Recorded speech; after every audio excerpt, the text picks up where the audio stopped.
Hey, how you doing? This is John, and welcome to John's Long Box. Today we're looking at Noble Comics, The Justice Machine. In case you were curious, this is the big premiere issue. This was $2. I forget the exact year that this came out. So this was a lot more expensive than the regular comics at the time. I think the regular comics was like 75 cents or something like that.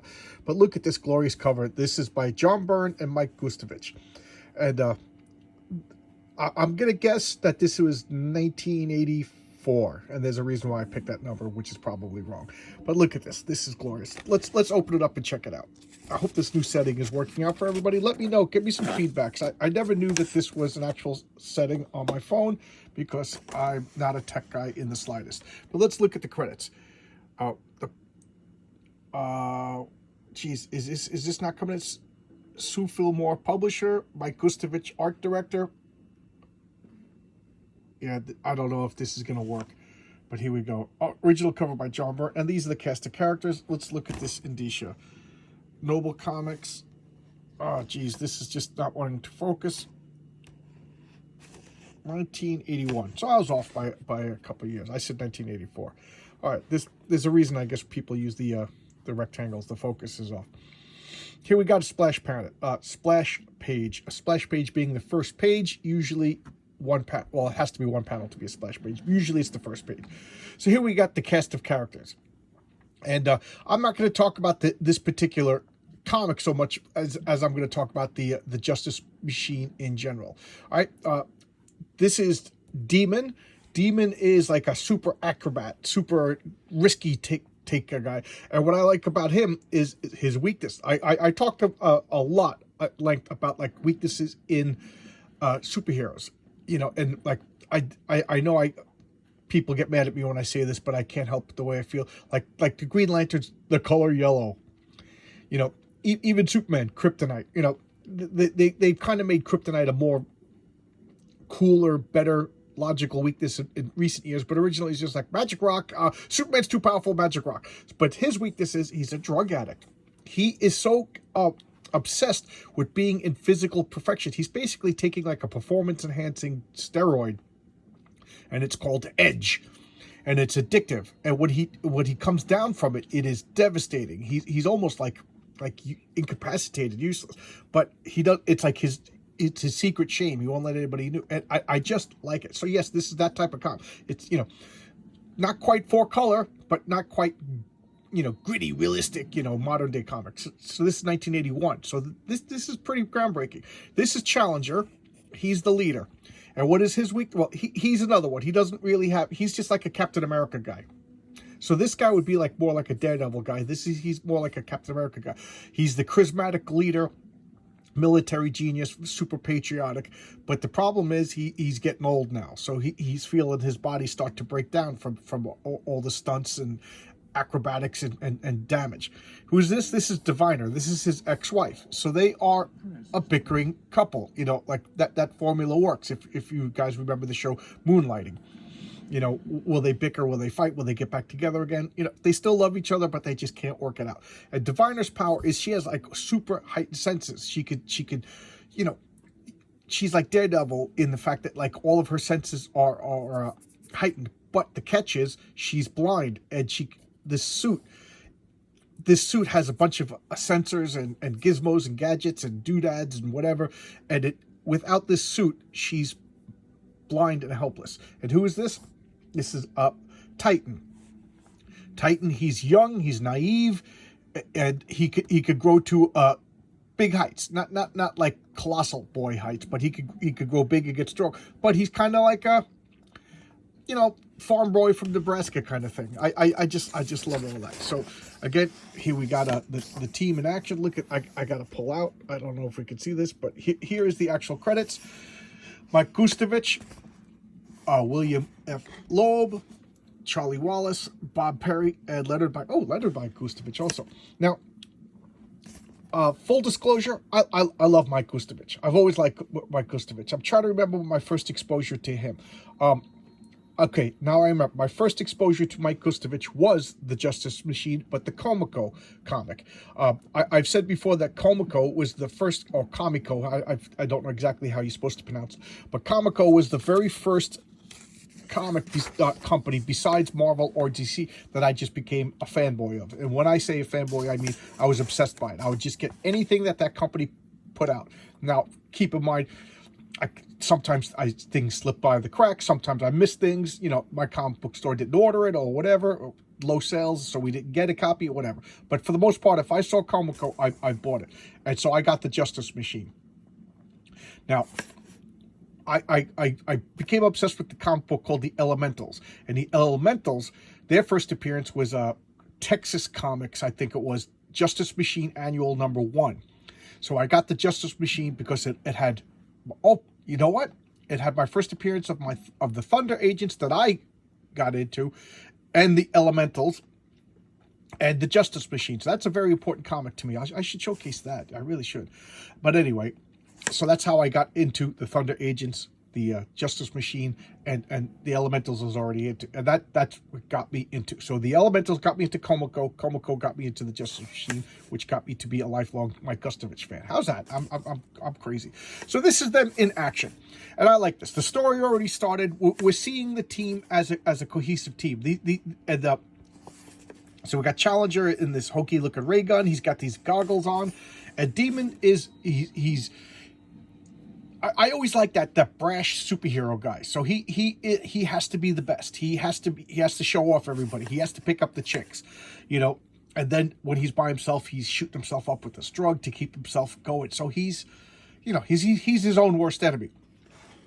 And so he's going around, he's being brash, he's causing problems, he's not really listening. So he's like Hawkeye with Captain America, in that dynamic. If for those long-term comic book guys, you know what I'm talking about. Modern Hawkeye isn't really the Hawkeye that I grew up reading. Modern Hawkeye is kind of like, you know, some Brooklyn hipster. But the Hawkeye I grew up reading he was daring, he was brash, he was ready to fight, he was arrogant, he was a jerk, and you loved him. You know, he just was like, you know, telling Captain America, "You old man, go stick your old fashioned," you know, blah, blah, blah, blah. And his only power was a bow and arrow. So he had to back up that brashness with skill and determination and will.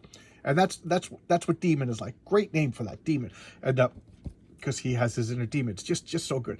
And Challenger over here. And that's, I like how the names not only define, because if your name doesn't have anything to do with your powers, I don't like your character. I'm sorry, Rob Liefeld, but Cable is a horrible name. Horrible name. So I could never like Cable. Deadpool, it's a good name, but it doesn't fit the character. Deadpool, you know, I don't know. It just doesn't work. What's another one? Gambit. Gambit should be luck powers, like Longshot or something. But I'm hopped up on a pot of coffee, and I'm rambling like a madman. But anyway, Challenger. Perfect name, because what does he do? He's constantly challenging not just himself, but his team. Because if you can't constantly move forward and succeed and improve, what good are you? And it is great. It's just a great name for a good character. A demon. What do I need to explain? You know why? He's got his inner demons. He's, you know, his drug addiction, and he constantly has to outdo Challenger. And Challenger's like, this young whippersnapper is going to be. Then what good of me? I don't have any powers. And Titan, he's just a big. Physically big before he even activates his powers. And, you know, the team just fits. A Diviner. She's the empathic. I never could say that word. Empathic one of the team. So she's like the emotional center of the team. You know, it's just so, she always acted as the team's mom. Just perfect. And here we have Blazer. She's the young hotshot. Literally. She has flame powers. And I always have to laugh when girls have boob circles, you know, but what it is, she was experimented on in utero and given powers, and she has flame powers, and she needs this suit to regulate her powers. Okay, notice I'm not talking about the background, I'm just talking about the characters. And this is their Zarin. He's like their Professor Xavier, who hangs back and organizes the team and gets them going. And I'll talk about the background again in a minute. There's their Jet. They're all... And who's this guy? I love this character. This is Talisman. I was talking about how Demon is brash, egotistical, and a troublemaker. oh boy, wait do you meet Talisman. What is his power? He's the luckiest man on earth. So he has like karma abilities. Let's look at this panel. So I just find this fascinating. How fascinating? I actually made up like a character. I talk about this a lot. I have a role-playing game that my friends, and one of my first characters was based on Talisman. And I think, I forget what I called him, but I probably like ripped off the name Talisman because none of my friends knew the Justice Machine at the time. Yeah, I was that kid who would steal other people's ideas when I was a kid. What do you want? I was 14 years old. But Talisman, he's just lucky.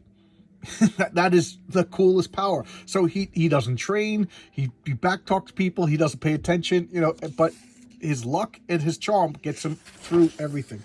And here they are. What are they doing?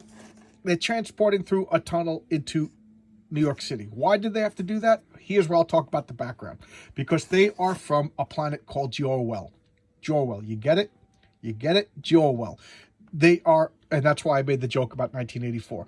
Jor-El is the planet that George Orwell envisioned. You know, it's INGSOC, the English socialist government of England, which is the book 1984 was set in. So it is this totalitarian, fascist, oppressive government, and the Justice Machine, who's chosen purposely as a spoof on the Justice League and the Justice Society. They are the Justice Machine. There's no emotion. There's no sympathy, empathy, or whatever. It is. They are a process, and they are going to grind you. They will, take you into this emotionless, objective. Maybe that's not the right word, but totalitarian, oppressive justice. That's what they do, and they will just roll over you, not listen to your story, because that's how it's done on Jor-El. And they are coming to Earth because one of their foes has transported to Earth. So they gotta, nobody escapes the machine. If you escape the machine, then its efficiency and ability is dwindled. So it must oppress you. That's what George Orwell said. Power is its own purpose, not justice. The fascist government, the truly oppressive government, it will always serve itself, and it has to feed its own power, otherwise it'll fall apart. It doesn't, it's not justice, it's not mercy, it's not compassion, it's its own power. So that if they let this guy go, then that's an example that their power isn't as all-encompassing as they need it to be. So they're going even to another solar system. I don't know if it's another galaxy, I don't know if it's another dimension, I kind of forget. Actually, it is another dimension because Jor-El is an alternate Earth set in another dimension. So they are crossing dimensional barriers because the machine needs them to do that. The Justice Machine, the concept of the machine, and they are the team that encompasses that team. So here they're going to like I said, they're coming to Earth, and they're finding out that there's agents, just like when I talked about Shade the Changing Man. That was an alternate Earth, basically like the same setup, an oppressive, all-encompassing government that oppresses and controls the lives of every person. But they had agents on Earth. They're going there, and they're meeting agents on Earth. That's a common theme in all of these like if you ever read those Gore books, like the alternate Earth, they had agents on Earth that were operating. So all of these oppressive governments always have agents on Earth to give them a safe home, and that's what they're doing. So they're in pursuit of Maxinor, and is this Youthquake? I think that's Maxinor has a son. No, that's because Maxinor Youthquake can't talk. And here we got a article about the creation of the philosophy behind the philosophy behind the Justice Machine, written by Bill Loebs. I'll talk about him too. The Artist Machine. So here's other people drawing the Justice Machine. A backup story set on Earth. They don't know their way around. Little spoiler. Blazer is Challenger's daughter, but they kept that from him because emotions aren't important. Familial relationships is not the important thing. The important thing is loyalty to the state. So they kept that. They kept that from him, and of course, here they're going around getting the bad guys. Here's more just glorious artwork, guys. Again, I'm not so much talking about the what's going on in this comic as I'm talking about the concept himself, but That's Maxinor. He is the bad guy. So the bad guy in the oppressive world is literally the good guy. So they are, don't listen to him, just take him out, don't hear what he has to say, and spoiler alert, because it doesn't happen, you know it's going to happen. They actually listen to Maxinor and betray Jorwell, and they live on Earth. You see, their world is no longer Jorwell. Right there, it happens. I didn't realize it because it's been so long since I read this. It happens in the very first issue that they betray Jorwell and they stay on Earth and they become like legit superheroes. They were the villains, and they have a. Is that a heel turn? Is a heel turn when you turn bad, or is a heel turn just pivoting on your heels? I'm not a wrestling fan, but I keep hearing that expression, so it sounds like a cool expression. So they realized, to their shame, that they are the bad guys. And here is the noble thoughts. So we got some more sketches. Oh, this is the back. Oh no, it's not the back cover. And we got this advertisement over here. And oh, Prester John, that looks interesting. I'm kind of fascinated by the legends of Prester John. All right, and here's subscribe, and his next issue. So let's talk a little bit about, first off, Noble Comics. I think it went under after only 5 issues of the Justice Machine, and that seems to be a thread in my past week's worth of videos, like Tower Comics, Deluxe Comics, Noble Comics, Comico. I never ran a publishing company. I could only imagine the difficulties that these entrepreneurs must go through. Marvel and DC must be the exceptions rather than the rule of, like, long-term stable comic book companies. But Marvel and DC seem to be messing up these days. So what do you want me to say? Anyway, so big fan of this comic. This comic was an important comic to me, John's Long Box. I love the idea of they started out as the bad guys. They turned good when they realized our government is oppressive. I was conflicted in the fact that, like, it was like a very science fiction-y concept, but the fact that, like, they are legit superheroes in another dimension. So I was like, you know what, they're superheroes. The fact that they came to Earth right away, I know that's weird, but I had a thing about science fiction in my superheroes and superheroes in my science fiction. Like there was boundaries that I didn't want to cross. But anyway, I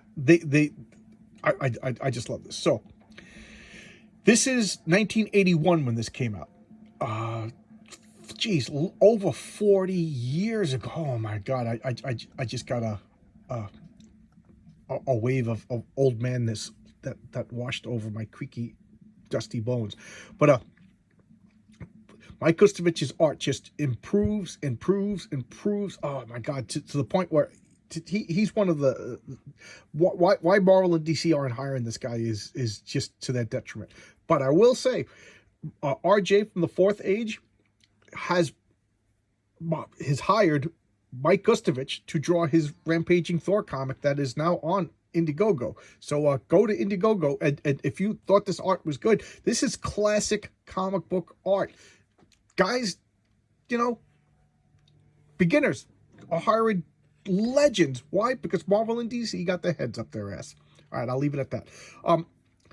I'm going to showcase the Comico Justice Machine in a few days, because I don't like to, even though I did 3 days on the Thunder Agents, I don't want to just do a couple of days of theme. That's why I space out the DC Who's Who. So I will come back to the Comico Justice Machine in a couple of days. But man, this was so good. These I do not know if they're collected, and I hate to say it, but they are quite pricey. I was looking up the prices for this. This goes for like $50 or something like that. So I don't know what to say. I'm sorry, but excellent little tidbit of comic book lore. All right, I'll see you guys tomorrow with another video. Thanks a lot. Keep the requests coming. One of my friends just requested like an info dump of requests. One of them that I don't have, but it's actually in my queue of something that I'm gonna buy. So I'll talk about that when I get. Oh, I didn't talk about my Loeb. Bill Mesner Loebs. I didn't realize, but I got his comic. He did Johnny Quest by Comico. he did a couple of Comico comics, and then I started to notice his name when he took over the reboot of the Flash after the Crisis on Infinite Earths. So he was the guy that revamped the Flash, that actually made me a fan of the character. I wasn't really a Flash fan until Bill Loebs took over. And if I remember correctly, he suffered some sort of injury or illness, and I think he recently died. And there was like a big outpouring of support for the man a couple of years ago. Like, so he's like a cautionary tale in the comic book industry. Like, you're gonna end up like Loebs, the other one being Bill Mantlo. You know, no support system in their old ages. When they get ill, they're like, they don't have enough money to take care of themselves. So I don't know why all of these people on Twitter are being nasty about the comic book industry when they, you know, they see how legends were treated. You know, they think that they're going to be the exceptions that are going to be, you know, taken care of when they're in the 70s. I don't know. That's a rant that it's actually too depressing for me to continue talking about. But anyway, Justice Machine, excellent. If you like this art, and if you're like me, you know, this is John Byrne.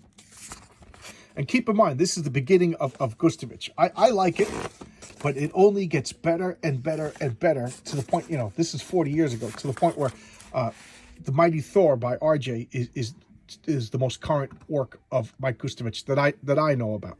Check that out. Oop, I'm seeing how the focus goes in and out. So let me know if you like this setting. I just discovered it. I didn't know what it was. I'm not a tech guy. I'm a paper comic book guy. I'm a sit in my basement, play board games instead of video games guy.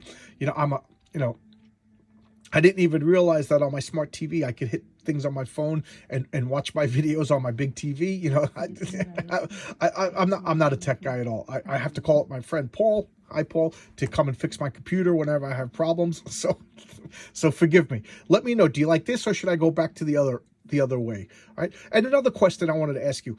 I've been going back and watching my older videos because I want to see if I'm improving. Let me know. Am I improving with the way I speak, the way I talk? I notice I have a couple of verbal tics that I repeat a couple of expressions and sayings, and I'm trying to get rid of that. Is my voice projecting? And do you get commercials? I'm starting to see commercials on my old videos. You know, I'm not monetized. Why are there commercials on my old videos?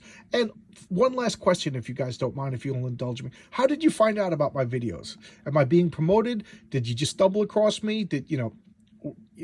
Were you from my Villains Vigilantes forum that I've been running for 20 years? You know, did a friend recommend you? You know, I'm just curious. I'm just curious because I'm a tiny little guy and I'd like to improve. I'm not above. I take criticism well. I'm just trying to improve, and it's all about talking about comic books, you know, and more the merrier, right? All right, so I'll see you guys tomorrow with another video. Thanks a lot. Bye-bye.